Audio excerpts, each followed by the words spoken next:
بہترین انسان اسے قرار دیا ہے جو قرآن سیکھتا ہے اور قرآن سکھاتا ہے۔ آپ خوش قسمت ہیں کہ آپ جو ہے قرآن سیکھنے کے لیے آئے ہیں۔ بہت بڑا عمل ہے۔ اللہ تعالی ہمیں قرآن کے ساتھ جڑنے والا بنائے، قرآن کے ساتھ تعلق ہمارا قائم فرمائے۔ قرآن جو ہے یہ اگر کوئی شخص یہ دیکھنا چاہتا ہے نا کہ اس کا اللہ کے ساتھ کتنا تعلق ہے، وہ یہ دیکھے کہ اس کا قرآن کے ساتھ کتنا ہے۔ جتنا قرآن سے تعلق ہوگا اتنا ہی اللہ سے تعلق ہوگا۔ جتنا قرآن سے تعلق مضبوط کریں گے اتنا اللہ سے تعلق مضبوط ہوگا۔ اس لیے قرآن سے تعلق مضبوط کرنے کی ضرورت ہے۔ قرآن سے ہم تعلق جوڑ لیں گے، قرآن پڑھیں گے، قرآن سمجھیں گے، قرآن سمجھائیں گے، تو اس سے ہمیں اللہ کی معرفت حاصل ہو، اللہ کی پہچان حاصل ہو، اور جب اللہ کی پہچان ہوگی تو یقیناً ہم اللہ سے ڈرنے والے ہوں گے، اللہ کے احکامات کی پابندی کرنے والے ہوں گے۔ تو ہمارا یہ جو کورس ہے اس کے دو حصے ہوتے ہیں۔ ایک حصے میں ہم قرآن پڑھنا سیکھتے ہیں اور دوسرے حصے میں قرآنی عربی گرامر پڑھتے ہیں، جس سے قرآن کا ترجمہ کرنے میں انسان کو بڑی مدد ملتی ہے۔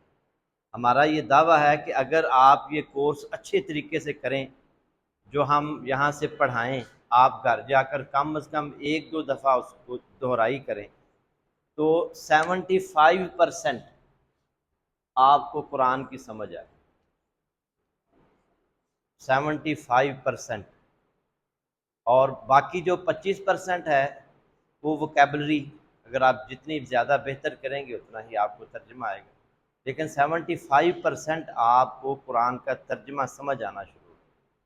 تو اس لیے یہ کورس کرنا چاہیے، بلکہ ہم یہ کہتے ہیں کہ آگے بھی دعوت دینی چاہیے لوگوں کو، تاکہ آپ کے کہنے پر جو لوگ یہاں آئیں گے یقیناً ان کا بھی اجر و ثواب آپ کو ملے گا، ان کو بھی ملے گا، لیکن آپ کو بھی اتنا ہی اجر ملے گا جتنا ان کو یہاں آنے کا۔ ٹھیک ہے، تو ابھی ہم شروع کرتے ہیں۔ اس کے جو دو حصے ہیں، پہلا حصہ جو ہے وہ قرآن ناظرہ ہے۔ اکثر نے قرآن پڑھا ہوتا ہے لیکن تلفظ ٹھیک نہیں ہوتا، تو اسے جس نے نہیں پڑھا ہوا اس کا جو ہے اس کو پڑھنا آئے گا، اور جس نے پڑھا ہوا ہے لیکن تلفظ ٹھیک نہیں ہے، غلطیاں ہیں، اس کی غلطیاں انشاءاللہ درست ہوں۔ قرآن پڑھنے سے پہلے تعوذ پڑھنا چاہیے۔ پڑھیں، اعوذ باللہ من الشیطان الرجیم، بسم اللہ الرحمن الرحیم۔ پڑھیں، الف با تا سا جیم حا خا دال زال را زا سین شین صاد ضاد طا ظا عین غین فا قاف کاف لام میم نون واو ہا حمزہ یا یہ 30 حروف ہیں۔ ویسے عربی میں 29 حروف ہوتے ہیں، یہ ایک ہی حرف ہے، بس کبھی اس طرح لکھتے ہیں کبھی ایسے لکھتے ہیں، اس لیے میں نے دونوں طرح لکھ دیے۔ یہ 30 حروف ہے نا، ان کی اگر آپ کو سمجھ آ گئی نا کہ کیسے ان کو ادا کرنا ہے تو آپ کا قرآن بہت بہتر ہو جائے۔ کیونکہ یہ دیکھیں، یہ قاف ہے اور یہ کاف ہے، یہ قاف سے قلبن، قلبن دل کو کہتے ہیں، قلبن دل، اور قلبن کتا۔ قاف کو اگر آپ نے کاف پڑھ دیا تو معنی بدل جائے، یہ دیکھیں قلب دل اور کلب کتا. اسی طرح یہ دیکھیں علیم، علیم کا معنی ہے خوب جاننے والا، اور علیم اس کا معنی ہے دردناک، عذاب علیم، دردناک عذاب. تو یہ دیکھیں اگر عین کو حمزہ بنا دیا، حمزہ کو عین بنا دیا تو معنی بدل جائے.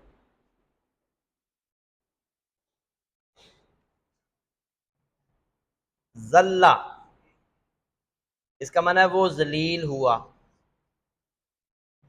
اور ذلہ اس کا معنی ہے وہ پھسلا. اگر زال کو زا پڑھ دیا، زا کو زال پڑھ دیا تو معنی بدل جائے گا. تو ان حروف کی ادائیگی صحیح کی جائے گی تاکہ ہم قاف کو قاف پڑھیں، کاف کو کاف پڑھیں، زال کو زال پڑھیں، زا کو زا پڑھیں. پڑھیں الف، با، تا، سا، جیم، ہا، خا، دال، زال، را، زا، سین، شین، صاد، ضاد. بعض لوگ کہتے ہیں سواد زواد، نہیں، اس کو پڑھیں گے صاد.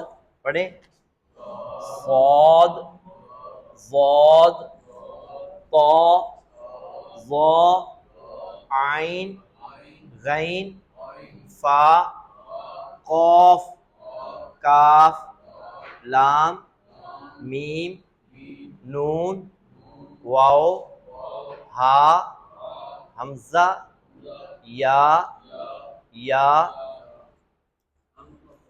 وعلیکم السلام. نہیں آپ کلاس ہو رہی ہے نا. ہاں بات. اردو میں ہم جس کے ساتھ یہ لگاتے ہیں نا، اردو میں ہم کہتے ہیں بے، تے، سے، ہے، خے. اردو میں جس کے ساتھ یہ لگاتے ہیں نا، عربی میں الف لگاتے ہیں. بے کو پڑھتے ہیں با، تے کو کیا پڑھتے ہیں تا، سے کو سا، ہے کو ہا، خے کو خا. جس کے ساتھ یہ لگاتے ہیں نا اردو میں، عربی میں اس کے ساتھ الف لگائیں گے. پڑھیں الف، با، تا، سا، جیم، ہا، خا، دال، زال، را. اس کو اردو میں پڑھتے ہیں رے سے، تو عربی میں کیا پڑھیں گے را، زا، سین، شین، صاد، ضاد، طا، ظا، عین، غین، فا، قاف، کاف، لام، میم، نون، واو، ہا، حمزہ، یا. اردو میں کہتے ہیں یہ، اور اس کو عربی میں کیا کہیں گے یا. اس کو کہتے ہیں فے، اور عربی میں کیا کہیں گے فا. یہ یاد رکھنا ہے آپ نے.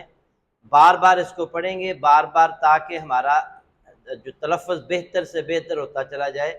جتنی زیادہ پریکٹس کریں گے اتنا زیادہ ہی آپ کا تلفظ ٹھیک ہوگا.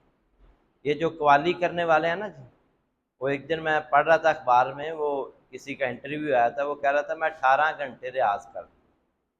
18 گھنٹے، اندازہ کریں وہ کیا آواز ہی نکالتے ہیں کرنے کے لیے. وہ پتہ نہیں 18 گھنٹے کام محنت کرتے.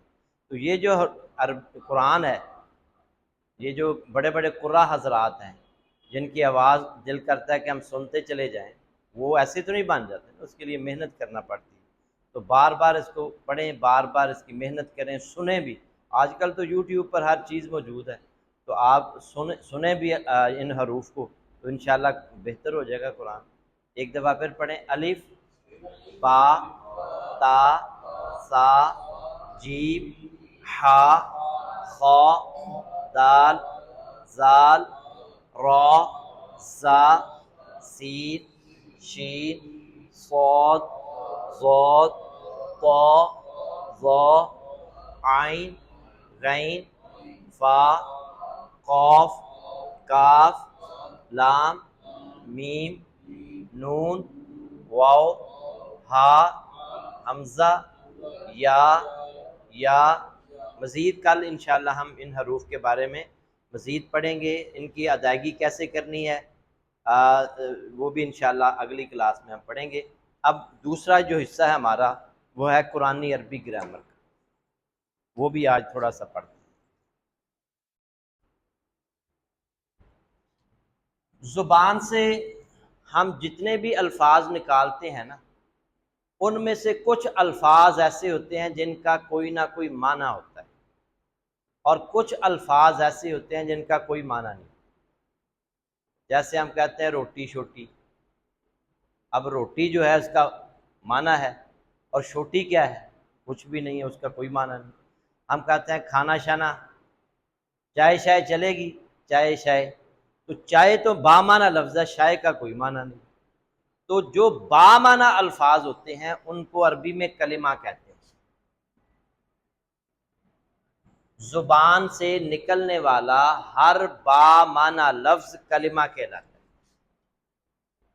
بامعنی لفظ جس کا کوئی نہ کوئی معنی ہو، یہ لفظ معنی نہیں ہوتا، یہ یاد رکھیں، یہ لفظ کیا ہے؟ معنی۔ اکثر لوگ پڑھے لکھے بھی معنی کہہ رہے ہوتے، تو یہ لفظ ہے معنی، بامعنی لفظ۔ زبان سے نکلنے والا ہر بامعنی لفظ کیا کہلاتا ہے؟ کلمہ کہلاتا ہے۔ یہ لفظ کیا ہے؟ کلمہ، جس کو ہم کہتے ہیں کلمہ۔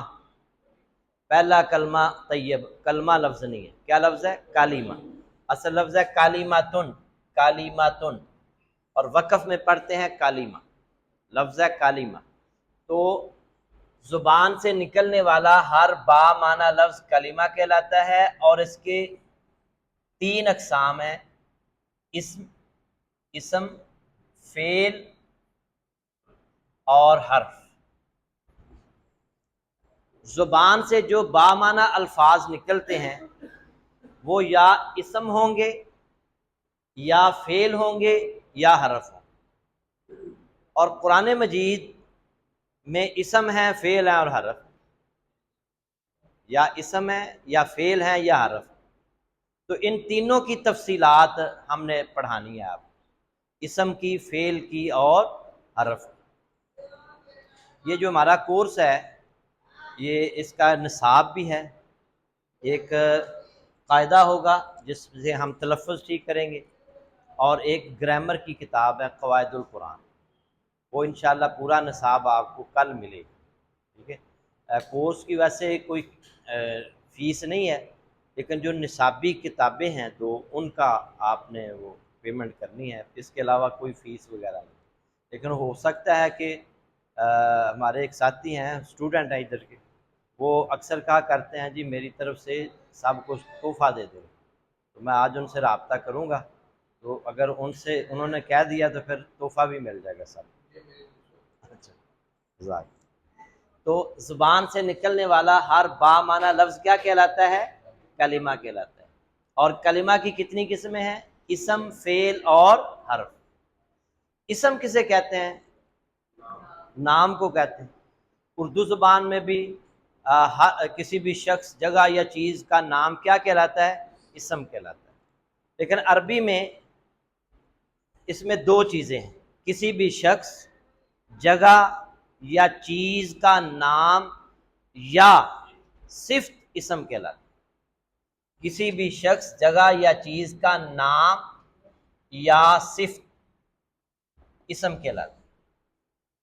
مثلا ابھی میں مثالیں آپ کے سامنے رکھوں گا، یہ دیکھیں، یہ اللہ کا ذاتی نام ہے اللہ، محمد یہ رسول اللہ صلی اللہ علیہ وسلم کا نام ہے، کتاب کتاب، قلم قلم، اکثر اردو کے الفاظ ہوتے ہیں، یہ دیکھیں بس عربی میں یہ تنوین ہوتی ہے۔ اردو میں کتاب لکھتے ہیں کہ نہیں؟ قلم لکھتے ہیں نہیں؟ اللہ، محمد صلی اللہ علیہ وسلم۔ تو یہ دیکھیں، اسی طرح منافق، منافقن۔ اچھا مجھے بتائیں، کوئی اپنے بیٹے کا نام منافق رکھتا ہے؟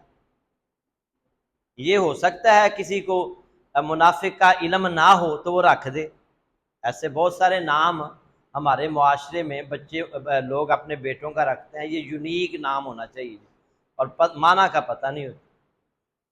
ایک بچے کا نام تھا جس کا دوسری زبان میں معنی گدھا تھا، ان کو پتہ ہی نہیں تھا، پھر ان کو بتایا تو انہوں نے جو ہے نا اس کا نام تبدیل کیا۔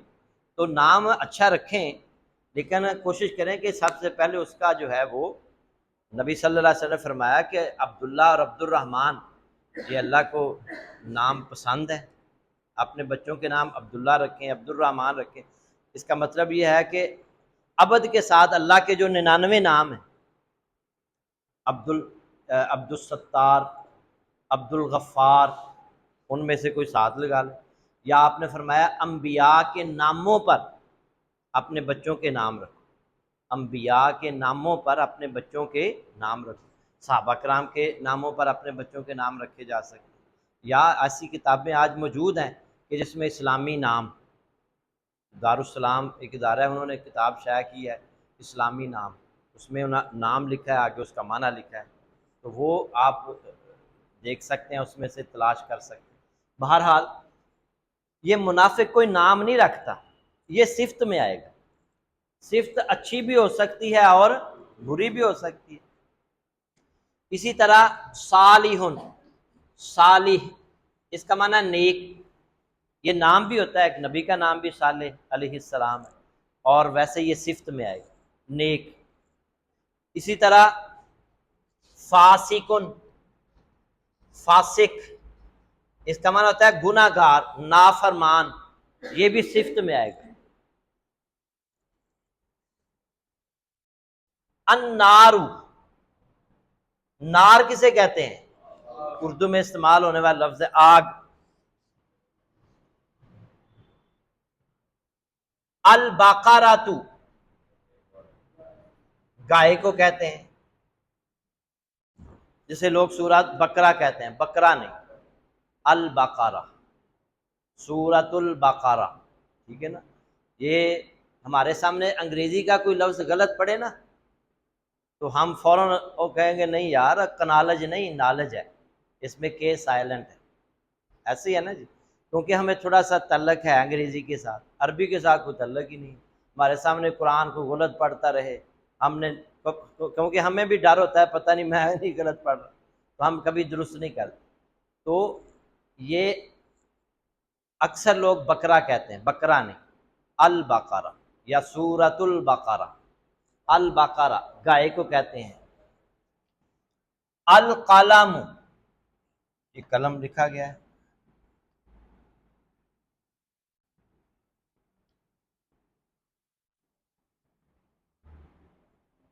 تو اس میں دیکھیں کہ کسی بھی شخص، جگہ یا چیز کا نام یا صفت کیا کہلاتا ہے؟ اسم کہلاتا ہے۔ کسی بھی شخص، جگہ یا چیز کا نام یا صفت۔ الغفور، الغفور کا معنی بخشنے والا، الغفور۔ اب اسم کی میں پہچان آپ کو بتاتا ہوں کہ ہمیں کیسے پتہ چلے گا کہ یہ اسم ہے۔ بہت آسان سی بات ہے، اسم کی پہچان یہ ہے کہ جس لفظ کے آخر میں تنوین ہو، تنوین کہتے ہیں دو زبر کو، دو زیر کو، دو پیش کو، وہ اسم ہوگا۔ پہلی پہچان، جس لفظ کے آخر میں دو زبریں آ جائیں، دو زیریں آ جائیں، دو پیشے آ جائیں، وہ کیا ہوتا ہے؟ اسم ہوتا ہے۔ جیسے یہ دیکھیں کتابن، آخر میں تنوین ہے، کتابن، تنوین میں نے بتایا دو زبر، دو زیر اور دو پیش کو کہتے ہیں کتابن، یہ بھی اسم ہے، یہ بھی اسم ہے، یہ بھی اسم ہے۔ جس کے آخر میں دو زبریں آ گئیں، دو زیریں آ گئیں، دو پیشیں آ گئیں، وہ اسم ہے۔ اور آپ کو یہ پہچان ہو جائے تو بہت سارے الفاظ کا ترجمہ خود بخود آ جائے گا، کیونکہ اکثر الفاظ اردو کے، ہمارے استاد کہا کرتے ہیں کہ 65% الفاظ قرآن میں ایسے ہیں جو ہم روزمرہ اردو زبان میں استعمال کرتے ہیں، 65%۔ 20% الفاظ وہ ہیں جو بار بار آتے ہیں، انا، انا، اللہ زینا، اللہ زی، اس طرح کے الفاظ 20% ہیں۔ ایک بار معنی یاد کر لیں، دوبارہ یاد کرنے کی ضرورت نہیں۔ تو یہ ہو گیا 85%۔ صرف 15% نئے الفاظ ہیں جن پر محنت کی ضرورت ہے۔ تو جس لفظ کے آخر میں 2 زبریں آ جائیں، 2 زیریں آ جائیں، 2 پیشے آ جائیں، وہ کیا ہوگا؟ اسم ہوگا۔ اور دوسری پہچان یہ ہے اسم کی، جس لفظ کے شروع میں الف لام آ جائے، ال ہو، وہ بھی اسم ہوگا۔ جیسے یہ دیکھیں البقرۃ، الکتاب، النار۔ اب یہ لام پڑھا جائے یا نہ پڑھا جائے، اگر شروع میں الف لام آ گیا ہے تو وہ بھی اسم ہو۔ یہ 2 موٹی، اور بھی بہت ساری چیزیں ہیں لیکن اہم ترین یہ 2 جو ہے نا وہ علامات ہیں، ایک جس کے آخر میں تنوین ہو اور دوسری علامت جس کے شروع میں ال ہو۔ اچھا، یہ دونوں اکٹھی نہیں آ سکتی، مثلا الکتابن نہیں ہو سکتا، الکتابن ال بھی ہو اور تنوین بھی ہو، یہ نہیں ہو سکتا۔ اگر کہیں ایسا ہے تو غلط ہے۔ جیسے یہ کتاب ان کی اگر ہم انگریزی بنائیں نا تو کہیں گے آ بک۔ انگریزی میں جو ایک کا تصور ہے نا، کوئی ایک کتاب، لیکن الکتاب کو انگریزی میں ترجمہ کریں گے تو دا بک، خاص کتاب۔ تو جو انگریزی میں دی کا تصور ہے نا، عربی میں ال کا تصور، اور انگریزی میں جو ایک کا تصور ہے نا وہ تنوین کا تصور۔ کوئی ایک کتاب، کتابن کوئی بھی کتاب ہو، مثلا میں کہوں یہ کیا ہے، آپ کہیں گے کتاب، یہ کیا ہے، یہ بھی کتاب، یہ کیا ہے، یہ کتاب، ٹھیک ہے جی۔ اور اگر میں ال لگا دوں تو پھر خاص کتاب ہو جائے گی، ہر کتاب مراد نہیں ہوگی۔ جیسے قرآن میں آتا ہے ذالک الکتاب، وہاں ہر کتاب مراد نہیں ہے، ذالک الکتاب لا ریب فیہ، ذالک الکتاب، یہ دیکھیں یہ وہ کتاب ہے، یہ نہیں کہا ذالک کتاب۔ تو ال لگنے سے پتہ چلا کوئی خاص کتاب مراد ہے، قرآن مراد، ٹھیک ہے جی۔ تو یہ ال اور تنوین دونوں اکٹھے نہیں آ سکتے، کیونکہ ان کیا رشتہ داری تھی جو ٹوٹ گئی ہے۔ وہ ال کہتا ہے اگر میں آیا تو تو نے نہیں آنا، اور تنوین کہتی ہے کہ اگر میں آئی تو تو نے نہیں آنا۔ جیسے ہماری رشتہ داری ٹوٹ جاتی ہے نا سگے بہن بھائیوں سے، تو وہ کوئی تیسرے کے گھر میں شادی ہو تو وہ بلاتا ہے ایک کو، آؤ بھائی ہمارے گھر میں شادی ہے، کارڈ دینے جاتا ہے، وہ پوچھتا ہے فلانے نے بلایا جی؟ کہتا ہاں یار وہ بھی ہمارے رشتہ دار ہیں، انہیں آنا تو پھر میں نہیں آنا، ہوتا ہے کہ نہیں؟ اس کے پاس جائیں کارڈ لے کر، وہ کہتا ہے اس کو بلایا؟ ہاں جی بلایا جی، اچھا انہیں آنا ہے پھر میں نہیں آنا۔ تو یہ بھی اسی طرح آپ سمجھ لیں، کیونکہ اس طرح کی زبان آسانی سے سمجھ آتی ہے۔ اگر ال آئے گا تو پھر تنوین، اگر تنوین ہوگی تو پھر ال، دونوں اکٹھے نہیں آ سکتے۔ تو کتاب، جیسا کہ انگریزی میں دا آ بک تو نہیں ہو سکتا نا، یا دا بک ہوگا یا آ بک۔ تو اسم کی پہچان یہ ہے جس لفظ کے آخر میں 2 زبریں آ جائیں، 2 زیریں آ جائیں، 2 پیشے آ جائیں، وہ کیا ہوگا؟ اسم ہوگا۔ یا جس لفظ کے شروع میں ال آ جائے، جیسے البقرۃ، الکتاب، النار، وہ اسم ہوگا۔ اور ال اور تنوین دونوں اکٹھے نہیں آ سکتے، یا اگر ال ہوگا پھر تنوین نہیں ہوگی، اگر تنوین ہوگی تو پھر ال نہیں ہوگی۔ تو کسی بھی شخص، جگہ یا چیز کا نام کیا کہلاتا ہے؟ اسم کہلاتا ہے، یا صفت، کسی بھی شخص کا نام، کسی بھی جگہ کا نام، کسی بھی شہر کا نام، کسی بھی ملک کا نام، وہ اسم کہلائے گا، یا صفت جو ہے وہ اسم کہلائے گا، ٹھیک ہے جی۔ اور فعل اور حرف انشاءاللہ ہم اگلی کلاس میں پڑھیں گے۔ اللہ تعالیٰ قرآن کی سمجھ عطا فرمائے، عمل کی توفیق عطا فرمائے۔